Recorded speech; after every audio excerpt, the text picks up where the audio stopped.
Hello ulit mga kasangla, ito po ulit ang inyong pambansang sanglaero Raven Marcia at napakatagal na simula nung huli nating nagpakita ng mga julahas, no? Yung mga collection natin, yung mga binibenta natin. But this time, gusto ko lang ipakita sa inyo kasi tuwan-tuwa talaga ako. Lalo na, kalalabas lang nung favorite anime ko nung 90s, no? Yung Sailor Moon. Tuwan-tuwa ako. Lalo na yung isang character doon, si Sailor Saturn. Eto siya.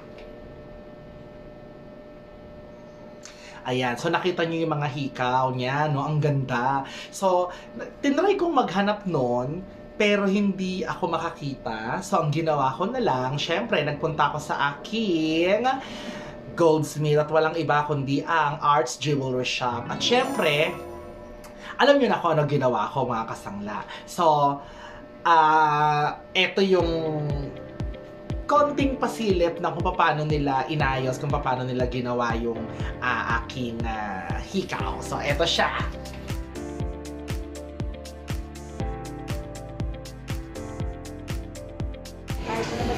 O, diba? Eto na siya.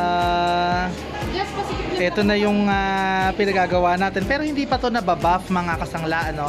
Pag sinabing nababuff, hindi pa siya yung napapolish, hindi pa siya yung parang naliliha gamit yung pabilog nilang pangpakinis. So, raw pa ito. Raw na raw. So, ibibigay natin para mabuff na. So, ito na siya. Ay, si Kuya Gistoni nga pala ito. Si Kuya Mark yung gumawa, ha? Ibabuff. Ayan, so si Kuya Lester ang magbabuff. Ayan, binabuff na niya. So, ganyan ang pagbubuff. So, parang nililiha na pag-ilog. Ikinis yan. Poging Lester, patulisin mo, ha? Pang self-defense ko na rin kasi yan, mga kasangla. Chos. Correct.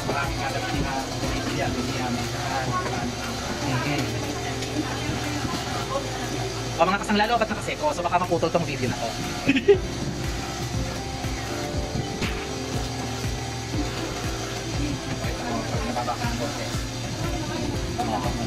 So, ito ulit si Kuya Art. Nakikita niyo ba yung braso niya? Nako. Nakikita niyo ba yan? Ha? Braso pa lang nakakakilig na, di ba? Masakit ba kapag ka natatamaan ng pambuff yung daliri? Mainit. Mainit yung tumatamang sa daliri or mainit dahil umiinit to? Parehas. Parehas. Ito. Si Tulisi.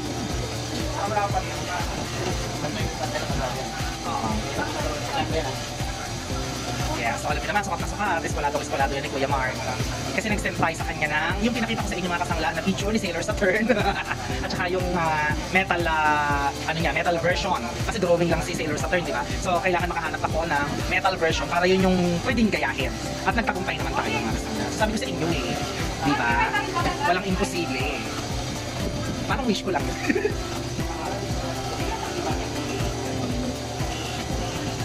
Kaya siguro tingin nga ako. Ayan, pwede na yan. Yes, pwede na yan ganyan lang kaano.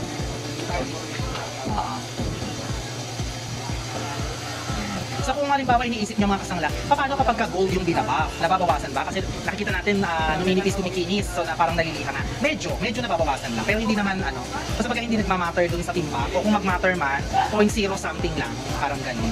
Which is very, very natural. So isipin nyo lang, mga kasangla, na meron kayong kahoy na nililiha.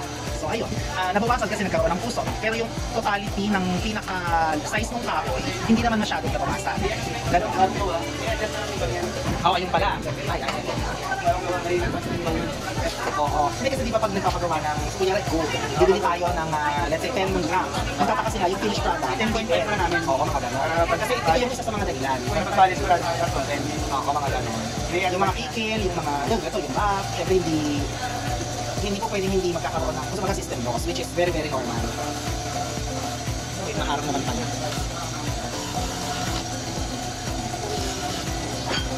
Alam mo ba, pinagmalaki ko yan sa mga church meet kanina.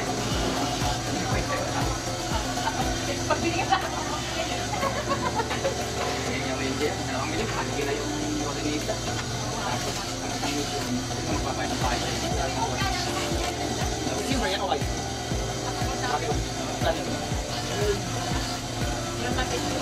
Wala pang kwenta. Sure.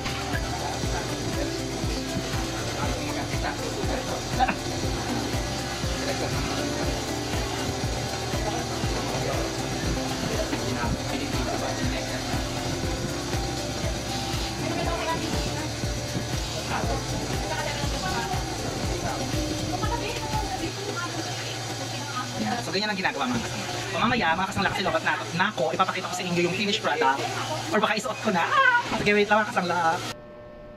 So ayan mga kasangla. So ipapakita ko na sa inyo yung actual niya. Ito siya. Ang ganda. Ito siya mga kasangla. Silver lang to. Pero kasi syempre wala pa akong kapirahan masyado. Pero gusto ko, syempre magpapagawa ako nito gold. So ayan siya. So ito yung ayan o, ayan o, ayan o, ayan o, o ayan. Ayan siya. Ayaw niyang maano. Ayan, ayan, napofocus. Ayan. O sige, isusukat ko para sa inyo. Tuwan-tuwa talaga ako dito. Medyo mataba siya. Kaya medyo challenging yung tawag dito, pagsusukat niya. Kasi ang taba nung kanyang pinaka-stud. So ayan o. At oo nga pala mga kasangla. Dalawa na yung butas ng tenga ko. Pero yung isa hindi pa masyadong magaling. So, kinakapa ako pa. Kumakapa. Hala, saan nawala?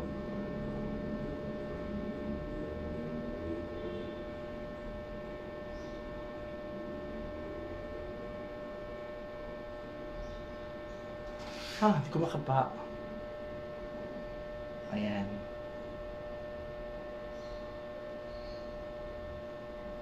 Ayan. So, ilalapit ko mga kasangla. Teka. Ang lapit-lapit naman. Teka lang. Ayan. Ayan. Ang ganda. Ito isa. Ayan. So, ayan yung pinaka-Saturn niya. Tapos, ito yung pinaka... This is solid, mga kasal. Ang ganda, oh. Ang ganda. Oh my God. O, diba? O, diba? Kailan gilagid ko.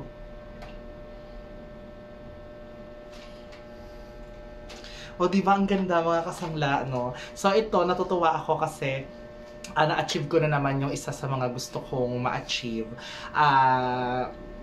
Wala, gusto ko lang i-share. Talaga natutuwa talaga ako. So, para sa mga gustong magpagawa dyan ng mga item na gustong-gusto nilang makita, yung mga nakikita nilang alahas ng mga anime, yung mga gano'n, o di kaya sa movie, pero hindi sila makahanap ng kapareha sa mga store, yung mga readily available, pwede naman nilang ipasadya sa arts, jewelry shop. So, napakasimple lang ng pagkakagawa nila dito, pero kuhang-kuha at saka satisfied ako. At saka solid yung pagkakagawa nila dito. At saka tamang-tama lang sa pagmumukha ko. Ayan o.